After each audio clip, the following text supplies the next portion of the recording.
નમસ્કાર કિસાન મિત્રો, આજે હું છું મારી સાથે છે જોગાભાઈ દેસાઈ, જાસનવાડા ગામના છે અને જ્યારથી આપણી ધેનુપ્રસાદ કંપનીની સ્થાપના કરી ત્યારથી અમારી સાથે જોડાયેલા છે અને છેલ્લા 8 વર્ષથી પોતે ઓર્ગેનિક ખેતી કરવાનો પ્રયાસ કરે છે અને આ વર્ષે ને ગયા વર્ષે તો લગભગ એમને 100% પ્રાકૃતિક કર્યું છે. કોઈ પણ પ્રકારનું રાસાયણિક ખાતર કે જંતુનાશક દવાનો ઉપયોગ કર્યો નથી. તમામ પ્રકારની ધેનુપ્રસાદની પ્રોડક્ટ, ધનભૂમિ હોય કે વૃદ્ધિ હોય કે રક્ષક હોય, એનો જ ઉપયોગ કરે છે અને ખેતરમાં મબળક પાક મેળવે છે. તમારી સામે છે આ 2 મગફળીના ઢગલા. આ મગફળી જોગાભાઈના ખેતરની છે અને આ મગફળી એમના મિત્ર, એમના પડોશીના ખેતરની છે. અહીંયા જોઈ શકાય છે આનો તમે દાણો જો, આનો દાણો કેવો છે અને આનો દાણો કેવો છે. આ દાણોને સાઈઝ જાણી છે, આ જાણે જ મળી છે. હવે આમાં તફાવત કેટલો છે? આની બોરી જે ઉતરી છે આપણે સામાન્ય 35 કિલોની બોરી છે, જ્યારે આ 42-43 કિલોની બોરી ઉતરી છે. યાની કે એમાં તેલનું પ્રમાણ વધી ગયું છે. આ ઓર્ગેનિક છે, સંપૂર્ણ પ્રાકૃતિક ગો આધારિત ખેતી બનાવેલી છે. અને આપણે મિત્રો મેં ઘણા બધા જોયા છે કે પ્રાકૃતિક ખેતી કરે છે, પણ કોઈ અડધું વીઘું કરે છે, કોઈ એકડ કરે છે, કોઈ 1.5 એકડ કરે છે, પણ આખા સંપૂર્ણ પૂરી ખેતરમાં કોઈ પણ પ્રાકૃતિક ખેતી કરતું જોવા મળતું નથી. બહુ ઓછા લોકો છે.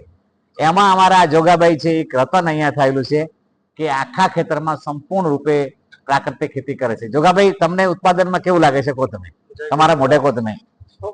ખૂબ સારું ઉત્પાદન છે. એટલે તમને કેવું રહેશે તમારા હિસાબે? ના, ધનભૂમિ ને રક્ષક ને વર્ધી વાપરવાથી ખૂબ ઉત્પાદનમાં સારામાં સારું રિઝલ્ટ મળ્યું. નહીં, રાસાયણિક ખેતી તમે કરતા એમાં ખર્ચો વધારે થતો કે આમાં ખર્ચો વધારે? ના, ખર્ચો ઓછો છે, ઉત્પાદન પણ સારું આવ્યું ને ખર્ચો પણ ઓછો થાય અને ઉત્પાદન પણ સારું મળે. સારું મળે. તો મિત્રો, મારે તમને બધાને આજ કેવું છે કે આ 100% જે આ ઓર્ગેનિક પ્રાકૃતિક ખેતી, ગો આધારિત ખેતી કરીએ તો તમને ઉત્પાદન વધારે સારું મળે છે અને ખર્ચ ઓછો થાય છે. અને સૌથી મોટી વાત, આજે મેં ઘણા બધા મિત્રોને આ વાત હું ઘણી જગ્યાએ કહું છું કે 2-4 લોકો કીધું છે કે આ મગફળી ઘરે ખાવાની છે ને આ બહારની છે. કીધું આ એમ કેમ? તો કે મેં ઘરે ખાવા માટે લઈએ ને એ કેમિકલ વગરની લઈએ છીએ. તો આ અમારા જોગાભાઈ તો આખા ખેતરમાં ઘરે ખાવાની હોય કે બજાર વેચવાની હોય, કેમિકલ વાપરતા જ નથી. સાથીઓ, આ મગફળીનો પાક છે અને આ જમીનમાં અંદર છે. એટલે હું અહીંયા વિશેષ કરીને મારા બનાસકાંઠાના મિત્રોને કહીશું કે આપણે હવે આ નવી સિઝન, શિયાળુ સિઝનમાં બટાકાના વાવેતર થાય છે. ગયા વર્ષે અમારા ઘણા બધા મિત્રોએ બટાકા કર્યા છે. એમાં પણ ખૂબ સારું મબળક એમને ઉત્પાદન મળ્યું હતું અને સારું પેદાવાર મળી હતી. ખર્ચ બહુ ઘટ્યું હતું. તો આજે મારે ખાસ કરીને આપણા બટાકાના જે ખેડૂતો છે, જે બટાકાનું વાવેતર કરે છે, આ ફેરે કંપનીઓ સાથે પણ ઘણા બધા લોકોનો મિસયુઝ થાય છે. બધાને એક અલગ અલગ વિષય બને છે. હું કહું છું, તમે સારી રીતે પ્રાકૃતિક ખેતી, ગો આધારિત ખેતી, ધનભૂમિ અને તમે મૂકું 100% રાસાયણિક ખાતર અને દવાઓ ન ઓછી કરી શકો તો એને 40%, 50%, 30% ઓછી કરીને શરૂઆત કરો. તમને ખૂબ સારું ઉત્પાદન મળશે, ખૂબ સારી સમૃદ્ધિ મળશે અને એનાથી વિશ્વાસ તમે તમારા ખેતરની વસ્તુ તમે તમારા પરિવારને ખવડાવી શકશો.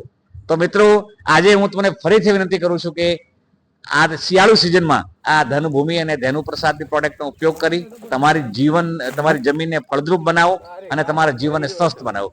જોગાભાઈ, તમને તો આનંદ આવે છે ને? તમે છેલ્લા 7 વર્ષથી અમારી સાથે છીએ. એવું નથી કે અમે તમને ઠગીએ છીએ. તમને સારી પ્રોડક્ટ છે, સારું ઉત્પાદન મળે છે ને? સારામાં સારું. તમે ખેડૂતોને શું કહેવા માંગો છો? ખેડૂતોને કહું છું કે આ વપરાય, આના માટે સારું ઉત્પાદન સારું આવે, ખર્ચો ઓછો થાય, જમીન પણ પોચી રહેશે અને દાણાની અંદર વજનમાં પણ સારું. ગયા વર્ષેના એંડા, આ વર્ષે તમને એંડા ન કરે, એંડામાં પણ સામાન્ય કરતા લગભગ 5 થી 7 કિલો બોરીએ વજન વધ્યું છે અને આ મગફળીમાં તો લગભગ 8 થી 10 કિલો વજન વધ્યું છે. એટલે બોરીની છે, પણ બોરી ભરીએ ત્યારે આ 42-43 કિલો વજનની બોરી ઉતરે છે, જ્યારે આ 34-35 કિલોની બોરી ઉતરે છે. એટલે મતલબ એક બોરીમાં 7 થી 8 કિલો વજનનો ફેર થાય છે. એટલે આટલું ઉત્પાદન સરસ મળે છે. તો કેમ આપણે ઝેર નાખવું? તો આપણે સૌ મિત્રોને હું કહું છું, તમે ધેનુપ્રસાદ એગ્રોવેટ પ્રાઇવેટ લિમિટેડ, બનાસકાંઠા, ભાભર, અબાળામાં જે ફેક્ટરી આવી છે, એમાં એક વાત આવી મુલાકાત લો અને નિશ્ચિત રૂપે આ ફેરે તમારી શિયાળુ ફસલમાં ધનભૂમિનો પ્રયોગ કરી અને તમારી જમીનને ફળદ્રુપ બનાવો. અસ્તુ. ભારત માતાની જય. જય ગો માતા, જય ગોપાલ. રામ રામ.